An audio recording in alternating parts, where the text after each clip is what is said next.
हिमाचल प्रदेश विधानसभा के इस ऐतिहासिक सत्र में प्रमुख रूप से उपस्थित राज्यपाल श्री राजेंद्र आर्लेकर जी, मुख्यमंत्री श्री जयराम ठाकुर जी, केंद्रीय सूचना एवं प्रसारण मंत्री श्री अनुराग सिंह ठाकुर जी, विधानसभा अध्यक्ष श्री विपिन सिंह परमार जी, पूर्व मुख्यमंत्री श्री प्रेम कुमार धूमल जी, प्रतिपक्ष के नेता श्री मुकेश अग्निहोत्री जी, उपस्थित सभी सांसदगण, विधायकगण व पूर्व विधायकगण, हिमाचल प्रदेश से जुड़े प्रमुख जन सेवकगण, गणमान्य अतिथियों, देवियों और सज्जनों, मुझे भी आज पहली बार आपके राज्यपाल आदरणीय राजेंद्र जी का उद्बोधन सुनने को मिला। आप सब लोग जानते हैं कि वो गोवा विधानसभा के अध्यक्ष भी रह चुके हैं और उस दृष्टि से आज जो उनका सारगर्भित उद्बोधन हम सबको मिला है, राज्यपाल के नाते वो मुझे लगता है कि एक दिशा प्रेरक और हम सब लोगों को इस बात का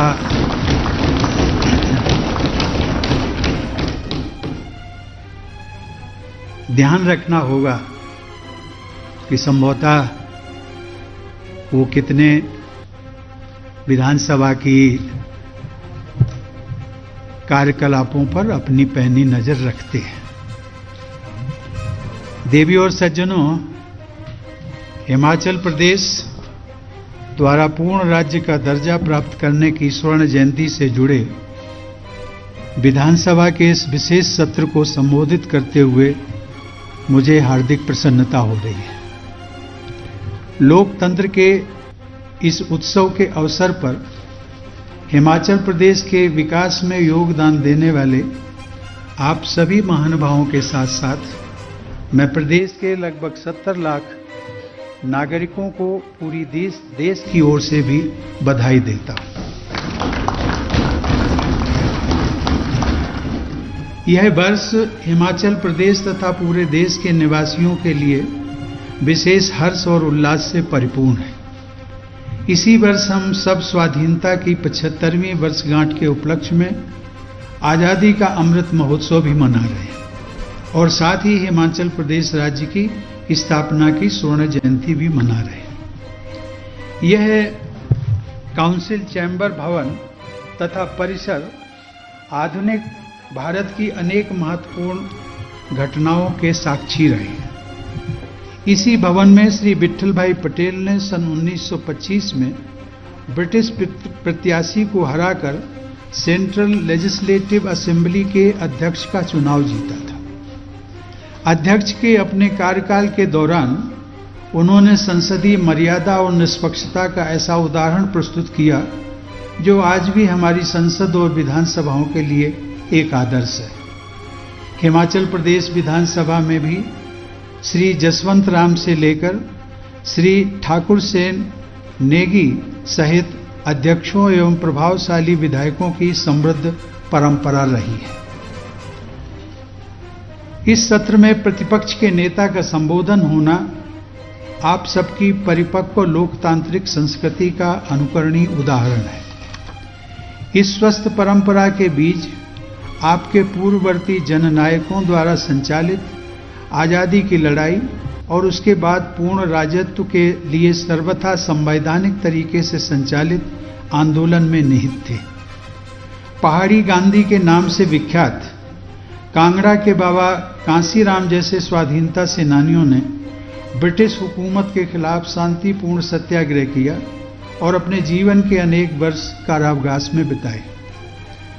संविधान सम्मत मार्ग पर चलते हुए डॉक्टर यशवंत सिंह परमार, पंडित पदम देव, श्री शिवानंद रामौल तथा अन्य जन सेवकों ने पहाड़ी क्षेत्रों के एकीकरण और हिमाचल प्रदेश की स्थापना के संघर्ष को आगे बढ़ाया। हिमाचल प्रदेश में स्वस्थ लोकतांत्रिक परंपरा का निर्माण करने वाले विगत विधानसभाओं के सदस्यों तथा उसको मजबूत बनाने वाले आप सभी विधायकों को मैं साधुवाद देता हूं। उनमें से बहुत से लोग आज हमारे बीच में नहीं हैं। लोकतंत्र के उन सेवकों की स्मृति को मैं सभी देशवासियों की ओर से नमन करता हूं। देवियों और सज्जनों, इस क्षेत्र के जन जन में व्याप्त लोकतांत्रिक चेतना के कारण ही शायद यह ऐतिहासिक संयोग बना कि स्वतंत्र भारत के पहले चुनाव का पहला वोटर होने का श्रेय हिमाचल प्रदेश के ही श्री श्याम शरण नेगी को जाता है। उन्हें भारतीय निर्वाचन आयोग ने 2014 के लोकसभा चुनाव में ब्रांड एम्बेसडर बनाया था। मुझे बताया गया है कि 100 वर्ष से अधिक आयु के श्री नेगी जी आज भी सक्रिय हैं और एक सजग मतदाता के रूप में उनका उदाहरण राज्य निर्वाचन आयोग द्वारा भी प्रस्तुत किया जाता है। जनवरी 1971 में हिमाचल प्रदेश को पूर्ण राज्य का दर्जा दिया जाना डॉक्टर यशवंत सिंह परमार जैसे लोकतंत्र में आस्था रखने वाले जननायकों के नेतृत्व में यहाँ की जनता के संघर्ष की सफल प्रणति थी। हिमाचल प्रदेश के लोगों ने विगत 50 वर्षों में विकास की जो गाथा लिखी है उस पर सभी देशवासियों को गर्व होता है। इसके लिए सभी पूर्ववर्ती सरकारों ने, मैं सभी की बात करता हूं, इसके लिए सरकारों ने अहम भूमिका निभाई है। मैं पूर्व मुख्यमंत्रियों स्वर्गीय डॉक्टर वाई.एस. परमार, स्वर्गीय श्री ठाकुर रामलाल, श्री शांता कुमार, श्री प्रेम कुमार धूमल और स्वर्गीय श्री वीरभद्र सिंह के योगदान की सराहना करता हूं। हिमाचल प्रदेश सरकार द्वारा प्रदेश की विकास यात्रा को जनमानस तक पहुंचाने की पहल अत्यंत सराहनीय है। हिमाचल प्रदेश ने विभिन्न क्षेत्रों में विकास के नए आयाम स्थापित किए हैं। नीति आयोग की एक रिपोर्ट के अनुसार सतत विकास लक्ष्य इंडिया इंडेक्स 2020-21 अर्थात 2020 और 21 में हिमाचल प्रदेश पूरे देश में दूसरे नंबर पर है। हिमाचल प्रदेश कई मापदंडों पर देश में अग्रणी राज्य है। इसके लिए मैं राज्यपाल श्री राजेंद्र आर्लेकर जी, मुख्यमंत्री श्री जयराम ठाकुर जी एवं हिमाचल प्रदेश सरकार की पूरी टीम को साधुवाद देता हूं। देवियों और सज्जनों, देववाणी संस्कृत के साहित्य में देवभूमि हिमाचल की प्रशस्ति के अनेक उद्धरण प्राप्त होते हैं। हमारी लोक परंपरा में इस क्षेत्र को महादेव शंकर और देवी पार्वती से जुड़ा माना गया है। एक बहुत प्रचलित प्रार्थना है कि हिमाचल सुता नाथ संस्तुते परमेश्वरी रूपम देहि जयम देहि यशो देहि द्वविशो जहि, अर्थात हिमालय की कन्या पार्वती के पति भगवान शंकर के द्वारा प्रशंसित होने वाली है। हे परमेश्वरी, सभी लोगों को रूप, विजय और यश प्रदान कीजिए। शत्रु के समान विद्यमान कुवृत्तियों का नाश कीजिए। मैं यही प्रार्थना लोकतंत्र के इस पावन मंदिर में हिमाचल प्रदेश के निवासियों तथा सभी देशवासियों के कल्याण के लिए भी करता हूं। अन्याय व अत्याचार के प्रतीक महिषासुर का मर्दन करने वाली मां दुर्गा की प्रार्थना करने से यह विचार भी स्पष्ट होता है कि हिमाचल प्रदेश के शांति प्रिय परंतु बहादुर लोग आवश्यकता पड़ने पर अन्याय, आतंक और देश की अस्मिता पर किसी भी प्रकार के प्रहार का वीरतापूर्वक जवाब देते रहे। हिमाचल प्रदेश के लगभग हर गांव के युवा भारतीय सेनाओं में अपनी सेवाएं प्रदान करते हैं। मुझे बताया गया है कि राज्य में भूतपूर्व सैनिकों की संख्या लगभग 1,20,000 से भी अधिक है। इस वीर भूमि से ब्रिटिश हुकूमत के विरुद्ध संघर्ष में प्राण न्यौछावर करने वाले राम सिंह पठानिया, देश के पहले परम वीर चक्र विजेता मेजर सोमनाथ शर्मा, करगिल में शहीद हुए परम चक्र से सम्मानित कैप्टन विक्रम बत्रा, परमवीर चक्र विजेता सूबेदार संजय कुमार और कारगिल के नायक शहीद कैप्टन सौरभ कालिया जैसे अनेक सूरवीरों ने पूरे देश का और हिमाचल प्रदेश का मस्तक ऊंचा किया है।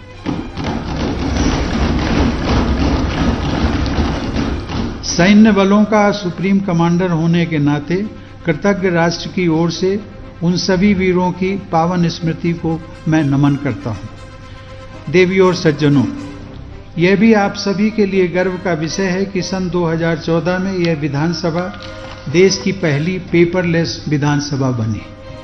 यह टेक्नोलॉजी के सक्षम उपयोग, पर्यावरण की रक्षा तथा आर्थिक संसाधनों की बचत का अच्छा उदाहरण है। पर्यावरण के संरक्षण व संवर्धन के लिए राज्य सरकार ने प्लास्टिक के उपयोग पर प्रतिबंध लगाने सहित अनेक सराहनीय प्रयास किए हैं। हिमाचल प्रदेश विधानसभा द्वारा पारित non bio degradable garbage control act 1995, prohibition of smoking and non smokers health protection act 1997 जैसे कानूनों का पूरे देश पर अच्छा प्रभाव पड़ा है।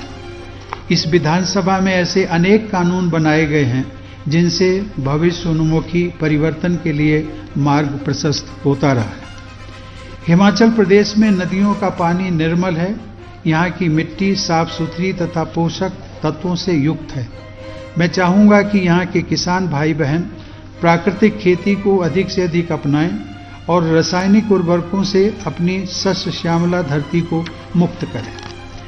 पिछले कुछ महीनों के दौरान हिमाचल प्रदेश में बादल फटने तथा जल प्लावन जैसे दुर्भाग्यपूर्ण हादसे हुए हैं। मैं सभी संतप्त परिवारों के प्रति हार्दिक संवेदना व्यक्त करता हूं।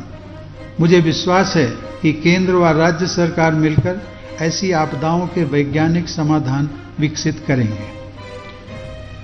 कोविड महामारी का सामना करने में हिमाचल प्रदेश ने देश में सबसे पहले वैक्सीन की पहली डोज 100% आबादी को लगाने का कीर्तिमान स्थापित किया है। प्रधानमंत्री श्री नरेंद्र मोदी द्वारा दिए गए साधुवाद को मैं अक्षरशः साझा करना चाहूँगा, जिसमें उन्होंने कहा है कि हिमाचल प्रदेश इस महामारी के विरुद्ध लड़ाई में चैंपियन बनकर सामने आया है। इसके लिए हिमाचल प्रदेश के सभी कोरोना वॉरियर्स की मैं सराहना करता हूं। देवी और सज्जनों, ये संयोग की बात है कि आज प्रधानमंत्री जी का जन्मदिन है। यहाँ आने से पूर्व मैंने उनको जन्मदिन की बधाई दी थी और जब मैंने बताया कि मैं 2 दिन के लिए हिमाचल में हूँ और आज विधानसभा के वर्तमान और पूर्व सदस्यों को संबोधित करने वाला हूँ और अवसर है कि राज्य की स्थापना के 50 वर्ष पूरे होने पर और इसका जो स्वर्ण जयंती वर्ष है उसका शुभारंभ का आज अवसर आया है। मैं उसमें संबोधित करूंगा। तो उन्होंने अपनी ओर से आप सभी को और राज्य की स्थापना वर्ष के 50 वर्ष पूरे होने के अवसर पर पूरे प्रदेश के लोगों को अपनी बधाई भी दी।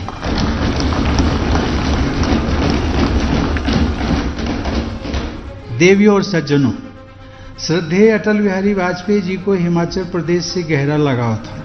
इसे वो अपना घर ही मानते थे। उन्होंने हिमाचल को विशेष औद्योगिक पैकेज प्रदान किया जिससे राज्य में निवेश को बढ़ावा मिला। उन्होंने ही 2002 में उस परियोजना की आधारशिला रखी थी जो आज अटल टनल के नाम से दुनिया की सबसे लंबी राजमार्ग टनल के रूप में स्थापित है।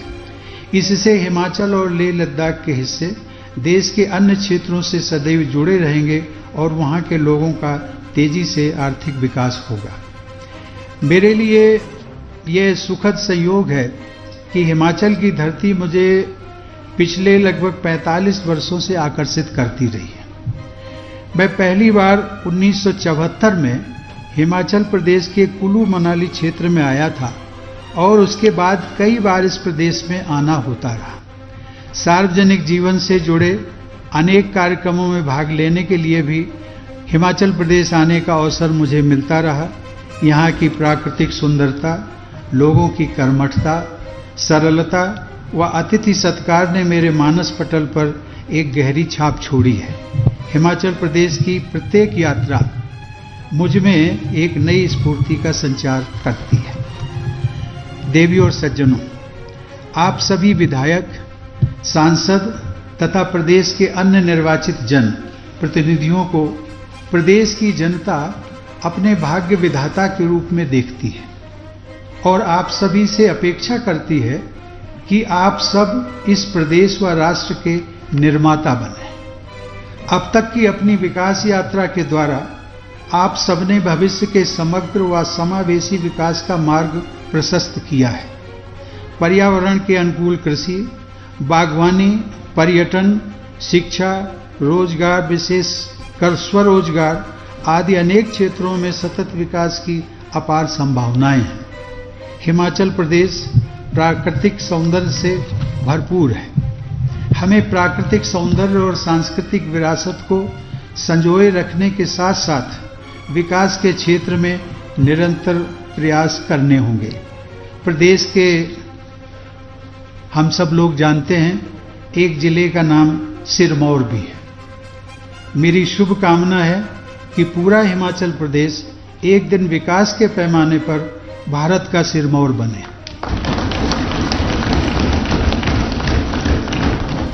मुझे विश्वास है कि 2047 में जब हमारे देशवासी आज़ादी की शताब्दी मनाएंगे और हिमाचल प्रदेश अपनी स्थापना के 75 वर्ष संपन्न होने के समारोह मनाएगा, तब तक यह राज्य विश्व स्तरीय विकास और समृद्धि का आदर्श प्रस्तुत कर रहा होगा। हिमाचल प्रदेश की स्वर्ण जयंती के उपलक्ष्य में लोकतंत्र के इस मंदिर में आप सबके प्रति मैं यह शुभकामना व्यक्त करता हूं कि अपनी लोकतांत्रिक विरासत व स्वस्थ परंपराओं को निरंतर मजबूत बनाते हुए आप सब अपने राज्य को खुशहाली की बुलंदियों पर ले जाएं। हिमाचल प्रदेश द्वारा पूर्ण राज्य का दर्जा प्राप्त करने की स्वर्ण जयंती पर आप सबको एक बार फिर हार्दिक बधाई। धन्यवाद। जय हिंद।